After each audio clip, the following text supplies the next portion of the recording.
দারুণ না দেখতে বলো? এটা কিন্তু আমার না, আমার বোনের।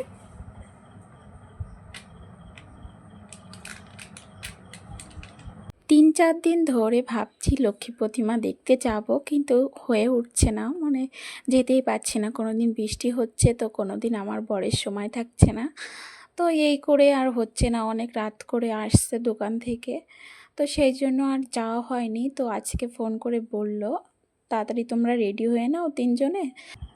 কি হয়েছে? এখন আমি অর্ধেকটা রেডি হয়েছি, এখন আমার ছোট মেয়েকে রেডি করছি। হ্যাঁ হ্যাঁ, তুমি যাবা মেলা দেখতে যাবা? তাই মেলা দেখতে যাবা? দিদির তো এখন গোছানো হয়নি, দিদির তো এখন গোছানো হয়নি। দিদি দিদি কোথায়? হ্যাঁ, দিদি তো মেজো মাগের ঘরে। হ্যাঁ, আমরা গোছাবো, তারপর ওকে নিয়ে আসবো। না দুষ্টুমি করবে না, দুষ্টুমি করবে না,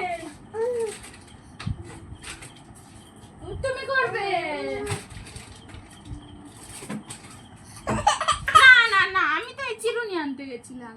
চিরুনি একটু মাথা আশ্রা বানা তুমি পাগল। বলে আমি রেডি হয়ে গেছি। নাও, এখন আমি পুজো দেখতে যাব, পুজো মেলায় যাব। গালি দিতে নেই মা, মেলায় যাবা তুমি? হ্যাঁ ঠিক আছে বাবা, আসো। তো ছোটো মেয়েকে রেডি করিয়ে দিয়েছি, আর আমি অর্ধেকটা রেডি হয়েই গেছি। আমার শুধু জামা প্যান্ট পরলেই হয়ে যায়, মানে ড্রেসটা পরলেই হয়ে যায়। ওর বাবা এখনও আসেনি দোকান থেকে। আর জানো তো আজকে প্রচণ্ড বৃষ্টি হয়েছে, প্রচুর বৃষ্টি হয়েছে। জানি না, যদি গুছিয়ে থাকতে বলেছে ওর বাবা ফোন করে, তো গুছাচ্ছি সেই জন্য। ওর বাবা তো এখনও আসেনি। আর আমাদের দোকান তো দেখেছো, ওই রাস্তার মানে দোকানের পেছন দিয়ে সব পুজো শুরু হয়েছে, বেশি দূরে না। আর মেলা বসেছে একটু 5 মিনিট এগিয়েছে, মানে বাইকে গেলে 5টা মিনিট লাগবে এই আর কি। তো এখন গোছাবো, বেরিয়ে পড়বো। আর বড়ো মেয়েকে রেখে এসেছি নিচে, মানে ওর মেজমাদের ঘরে, না হলে মানে খুব জ্বালাতন করতো গোছাতে গেলে, তো গোছাতে পারতাম না। তো ওকে রেখে এসেছি। এখন আমি জামা প্যান্ট পরে তো ওকে আনতে যাব। আর এর ভিতর ওর বাবাও ফোন করে বললো যে আমি আসছি, চলে আসবে, তারপর গুছিয়ে চলে যাবো আর কি। এখন বাজে ওই 6:30 মতো। ওর বাবাও চলে এসছে, দেখো রেডিও হয়ে গেছে। এখন শুধু রুমাল বের করছিল, দেখো রেডি হয়ে গেছে। আমার বড় মেয়ে এসছে। সামান্থা টাটা দাও, টাটা দাও। ও রেডি হয়ে গেছে, দেখো ও রেডি হয়ে গেছে। আর আমরা এখনই বেরিয়ে পড়বো। ঝটপট করে রেডি হয়ে চারজনে বেরিয়ে পড়েছি, তবুও অনেকটা লেট হয়ে গেছে, অনেকটা রাত হয়ে গেছে, 7টা বেজে গেছিলো যেতে যেতে।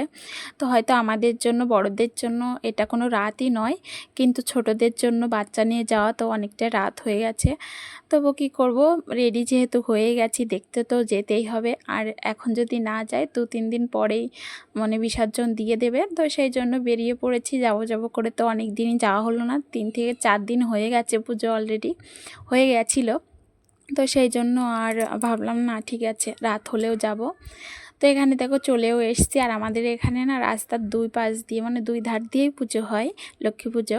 আর এটা বেশিরভাগ সব আদিবাসীরাই করে, মানে বাঙালিরা খুব কম করে, কিন্তু আদিবাসীরাই বড় বড় পুজোগুলো আর কি।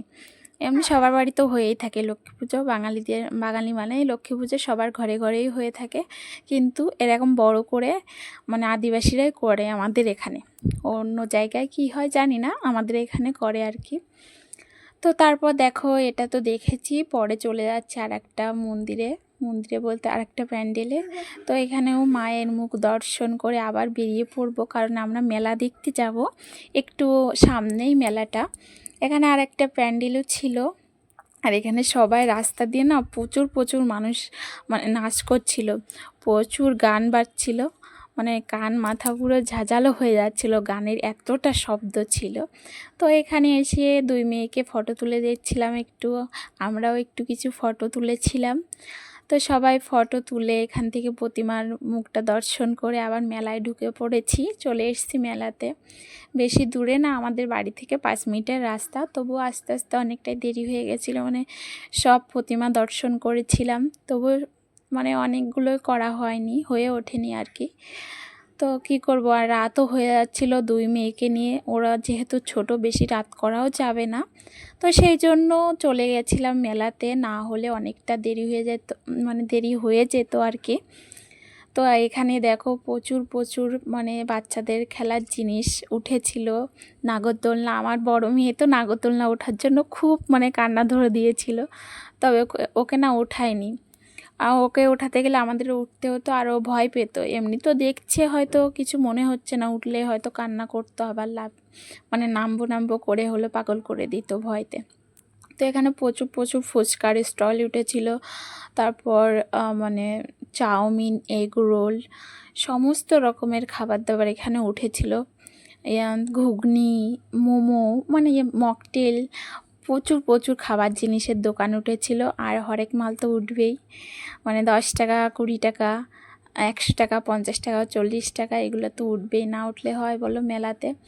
তারপর দেখো আমি একটা স্টল থেকে ফুচকা খেয়ে নিচ্ছিলাম, ওর বাবা খায়নি, শুধু আমিই খেয়েছি। আর এইভাবে খেতে না আমি পারতাম না আগে, তবে এখন শিখে গেছি। ছোট মেয়েকে নিয়ে, দুই মেয়ে তো ছোট ছোট, তো দুই মেয়েকে নিয়েই ওর বাবা কোলে রাখতে পারবে না, তো সেই জন্য নিয়েই খেতে শুরু করে দিয়েছি। এখন সব অভ্যাস হয়ে গেছে, না পারলে কি হবে, অনেক জিনিসই আগে পারতাম না, তো শিখে নিয়েছি এখন, মানে ঠেলায় পড়ে সব কিছু শিখে নিয়েছি। তো এখানে দেখো মেয়েদের তো জিনিস উঠবেই, মেয়েদের কানের দুল, তারপরে প্রচুর প্রচুর মাটির খেলনা, পাথরের মূর্তি, প্রচুর প্রচুর জিনিস উঠেছিল। আমি এখান থেকে কিছু জিনিসও নিয়েছি, কিছু বলতে অনেকটাই জিনিস নিয়েছি, মেয়েদের খেলনা নিয়েছি। আর আমার মেয়ে বল দেখেই তো মানে বলটা কেনার জন্য প্রচুর বায়না করছিল। এর মধ্যে আমরা এসছিলাম বেরিয়ে মেলা থেকে, আর তখনই একটা প্রতিমা ঢুকছিল। আর এখানে সব প্রতিমাগুলো নিয়ে আসে এই মেলাতে, তারপর বিসর্জন দিতে চায়। তো এই মেলাটা মানে এই প্রতিমাটা নিয়ে এসেছিলো এই মেলায়, প্রচুর গান বাজছিল আর প্রচুর মানুষ এসেছিলো, প্রচুর প্রচুর ড্যান্স হচ্ছিল, মানে দেখো তোমরা দেখলেই বুঝতে পারবে।